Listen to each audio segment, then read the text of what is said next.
strength when I am weak. You are the treasure that I seek.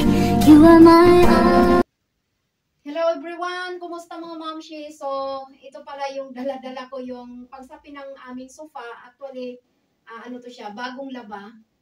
Ang aking gagawin today mga mamshi is maglilinis ako ng aming sala.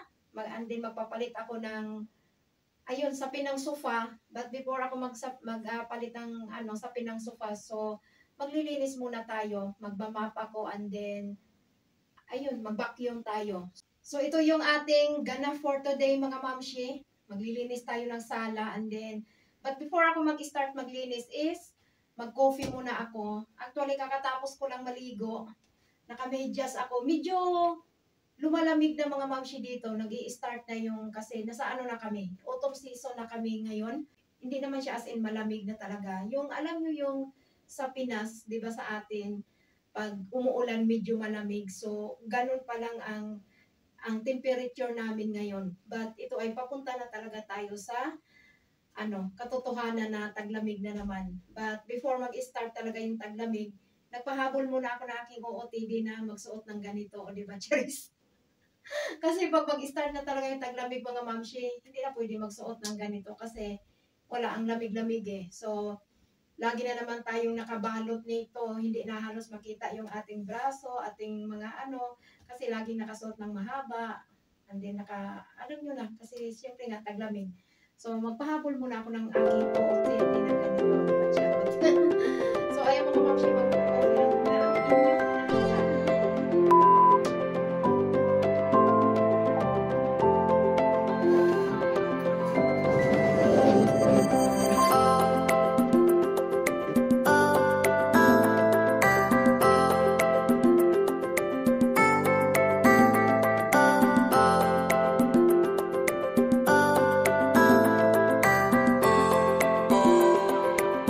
2,000 years later.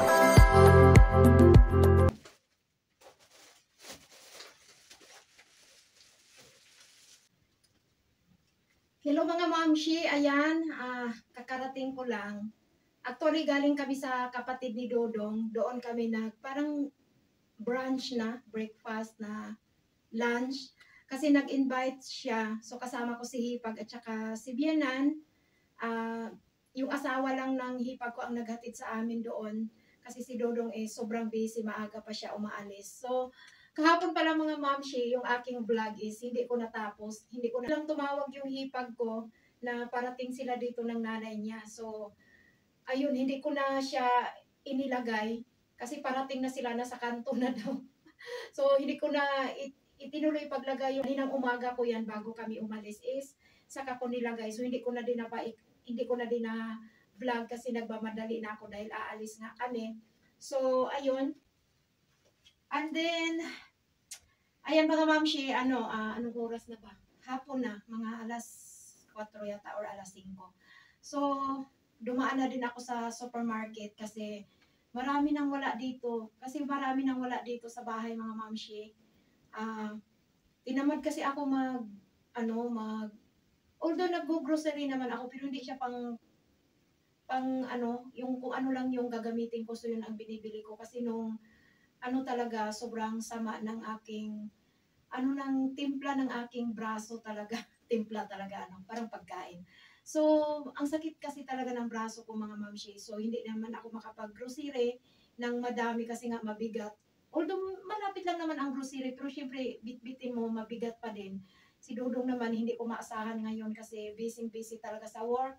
Maagang-maaga pa aalis and then late na umuwi. Kaya, wala akong maasahan sa kanya ngayon sa ng pag-grocery kasi umuki konti yung aking braso. Kaya nag-grocery na ako kasi marami na talagang wala sa bahay. Kung ano-ano, basta marami na yung wala. Dalawang grocery ang pinuntahan. Ipakita ko na din sa inyo kung ano yung aking mga pinamili para medyo humaba konti yung aking vlog kasi nga yung kahapon is naputol. Tayo, grocery haul kono. Charis.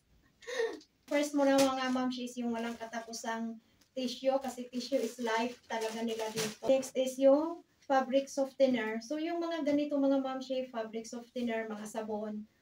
wala akong permanente na brand kung ano-ano yung binibili ko. And then lalo na kung may mga nagsisale na brand, and then okay naman yung yung kumbaga hiyang naman yung kamay ko, hindi na so yun ang binibili ko. Kaya iba-iba yung brand na. Next is, ayun, yung tinatawag nilang sujo, and then yogurt, plain yogurt, at syempre, rice is light, and then yung cheese, ayan, meron tayong macaroni, juice, gatas.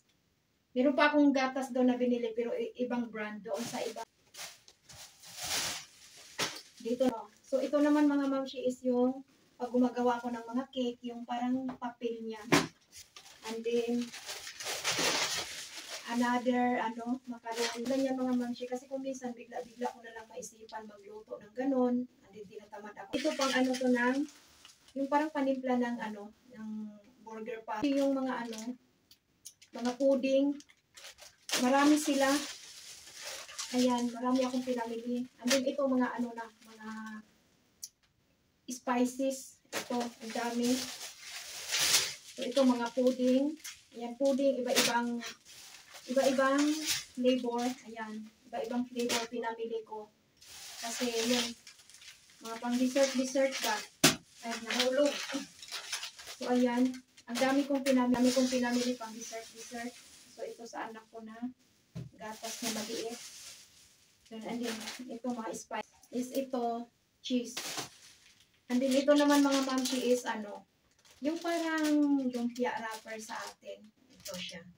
Parang lumpia wrapper. And then, next is yung, anong tawag nito? Cream. Yung pang tuna in can. Ito sa anak ko. Palagi yan siya meron basta mag-grocery. Kukuha agad yan ng kanya. And then ito pa cream. And then ito din yung gatas. Ibang brand din to. Sa ibang supermarket ko to binili. And then meron tayong ham. So ayan, meron tayong ham. Mga pang breakfast. So kami ng anak ko ang bumabanat nito. Si Dudong hindi siya mahilig. And then dito naman sa isang sheet is, ayan, meron tayo yung panglinis. Yung para siyang wet tissue, but ito siya is panglinis lang talaga sa sahig, sa mga lamesa, bintana, ayun kung saan panglinis. Disposable. So, no need na maglaba-laba. Then ito siya mga mamshi, maganda to siya. Panglinis ng lahat na. Pwede siya sa mga kawali, kaldero, kaserola, pwede doon sa lutuan, mga ganon. So, ayan. Ito din. Panglinis din to ng mga kawali, mga ganyan. Sa lutuan. So, ayun. And then ito naman is bleach. Ano to siya na bleach, mga mamshi? Yung parang syrup. Hindi siya yung normal na bleach na malabnaw. Ito siya parang malapot. Para siyang malapot. Yun. And then next is yung aking pang sa plato. And then next is yung tissue paper. So, ito lang binili ko maliit kasi mayroon pa doon. Ito lahat ang aking pinang-grocery mga mamshi. Medyo hindi naman siya super dami pero malaking halaga na din ang binayaran kasi kung dyan sa Pinas is nagre-reklamo yung mga na nagmahal. Dito din mga mamshi is nagmahal din talaga. Kahit saan siguro ngayon is mahal na talaga ang mga bilihin, ganun talaga. Wala tayong magawa, no choice tayo, kailangan natin. So, mamimili talaga tayo. Mga mamshi, ang aking gagawin is ipang-ayos ko to isa-isa sa mga lagayan nila. And then magbihis na ako at magluto na naman for dinner. Ayun, ito ang buhay talaga ng mga nanay. Paulit-ulit na gawain. Walang katapos ang mga gawain sa bahay. Kaya kung minsan talaga walaan na akong time sa pag-ano-ano. So ito lang yung ating ganda for today mga mamshi. Thank you for watching. Bye bye. God bless everyone.